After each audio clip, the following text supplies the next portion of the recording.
حسان بن ثابت کی عمر 120 سال ہے۔ 18 صحابہ ایسے ہیں جن کی عمر 120 سال ہے۔ ان میں سے ایک صحابی سیدنا حسان بن ثابت ہیں۔ انہوں نے جب کلمہ پڑھا تھا اس وقت ان کی عمر 60 سال تھی، تو زمانہ جاہلیت میں 60 سال اور زمانہ اسلام میں بھی 60 سال گزارے۔ حضرت حسان کہتے ہیں میری عمر 7 سال تھی، میں بچہ تھا۔ مدینہ کے چوک میں ایک راہب کھڑا ہو کر اعلان کرتا ہے، مدینہ کے لوگوں ادھر آؤ، میں ایک بات کہنا چاہتا ہوں۔ سب لوگوں کو وہ جمع کرتا ہے اور جمع کرنے کے بعد کہتا ہے کہ آج کی رات میرے علم نجوم کے حوالے سے آسمان نجوم پر ایک ستارہ روشن ہوا ہے، جو اس بات کی علامت ہے کہ آخری نبی حضرت محمد صلی اللہ علیہ وسلم دنیا میں آ رہے ہیں اور وہ بچہ ہے۔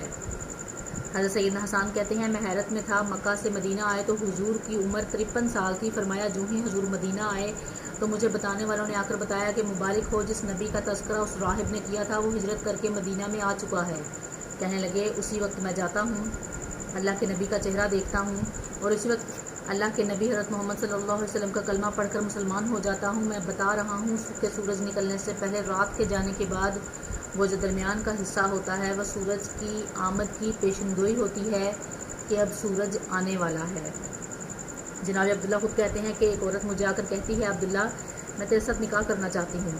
میں نے شرمیلی نگاہ سے نیچے کر کے کہا، اس وقت ان کی عمر 18 سال تھی، میں اپنے ماں باپ کی مرضی کے بغیر کوئی کام نہیں کرتا۔ یہ کہہ کر وہ چلے گئی۔ کچھ مدت کے بعد وہ عورت پھر ملی۔ اس نے کہا عبداللہ میں توریت زبور انجیل کی عالمہ ہوں، آسمانی کتابیں میرے سینے میں ہیں، تو نے مجھے آوارہ اور بازاری عورت سمجھا، یاد رکھو میں نے چمکتا ہوا نور تیری پیشانی میں دیکھا تھا، نسل بہ نسل تمہارے خاندان میں منتقل ہو رہا ہے۔ یہ نور عبد المطلب کے سینے میں بھی تھا، یہ نور ہاشم کے سینے میں بھی تھا، یہ نور عبد مناف کی پیشانی میں بھی تھا۔ ہمارے بڑے بتاتے چلے آ رہے ہیں، میری تمنا تھی میں اس نبی کی ماں بنوں، لیکن آج وہ نور تیری پیشانی سے غائب ہو چکا ہے، وہ کشش اور جاذبیت ختم ہو چکی ہے۔ اب اگر تو مجھے کہے بھی صحیح تو میں تجھ سے نکاح نہیں کروں گی، اس لیے کہ نور کہیں منتقل ہو چکا ہے۔ اس وقت عبداللہ نکاح کر چکے تھے۔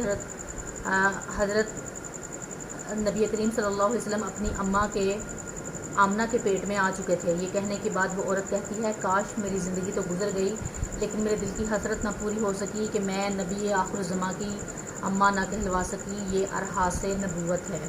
ایک روایت میں آتا ہے کہ جس سال نبی کریم صلی اللہ علیہ وسلم کی ولادت باسعادت ہوئی، اس سال جتنی عورتوں کو دنیا میں حمل تھا کسی عورت کو بچی پیدا نہیں ہوئی، جتنی عورتوں کو حمل تھا سب کو اللہ نے بچہ عطا کیا۔ عرب میں جہالت کا رواج تھا، سب چاہتے تھے کہ بچہ پیدا ہو، اگر بچی پیدا ہوتی تو لوگ اس کو زندہ دفن کر دیتے تھے۔ ادھر آقا رحمۃ للعالمین بن رہے تھے، اور نبی کریم صلی اللہ علیہ وسلم کی رحمت عامہ اور کاملہ کے خلاف تھا کہ یہ رحمت والا نبی بھی آئے اور کسی کی بیٹی کو زندہ درگور کیا جائے۔ یہ بیٹی کے تقدس کے خلاف تھا۔ اب دنیا میں نبی کریم صلی اللہ علیہ وسلم نے اعلان نبوت پیدائش کے بعد تو کرنا نہیں تھا، اس کا تو کسی کو پتہ نہیں تھا۔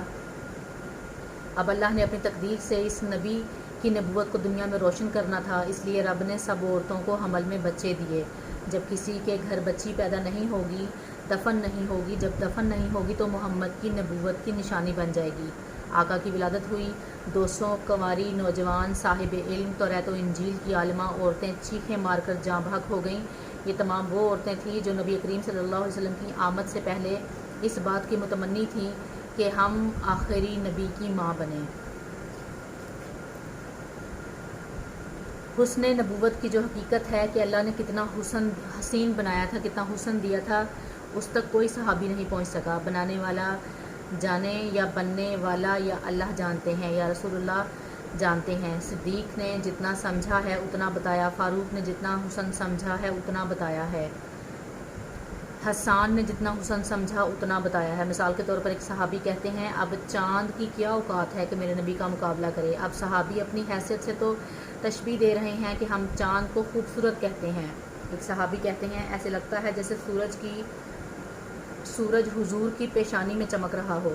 اب یہ سورج تک تو پہنچ سکا ہے، نبی کریم صلی اللہ علیہ وسلم کے حسن کی انتہا تک نہیں پہنچ سکا، اس لیے اس نے سورج سے تشبیہ دی۔ جہاں تک اس کی پہنچ تھی، جس کو یہ سمجھ سکا تھا اگر سورج سے بالا کوئی اور چیز ہوتی یہ اس سے تشبیہ دے دیتے۔ جہاں تک وہ سمجھے انہوں نے تشبیہ دی۔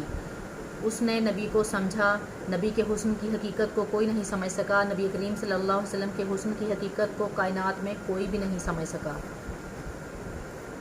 اللہ کے بغیر تیرے حسن کا ادراک کوئی نہیں کر سکا، اس لیے کہ رب نے تیرے حسن کو بشریت کے پردے اور سانچہ میں ایسا ڈھالا ہے کہ لوگ دیکھ کر جو سمجھتے ہیں اسی کو بیان کرتے ہیں، ان کی سمجھ جہاں تک پہنچتی ہے اتنا ہی کہتے ہیں، حقیقت میں کتنا ہے یہ اللہ بہتر جانتا ہے۔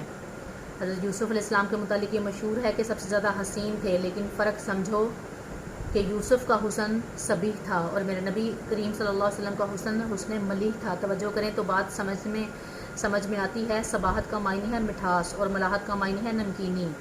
یوسف کے حسن میں صباحت مٹھاس ہے اور میرے محبوب کے حسن میں نمکینی ہے، اور صباحت میں سفیدی یعنی گورا پن ہو، لیکن اس میں خوف اتنا ہو کہ اس کے چہرے سے ایسے لگے جیسے خون باہر آتا ہو۔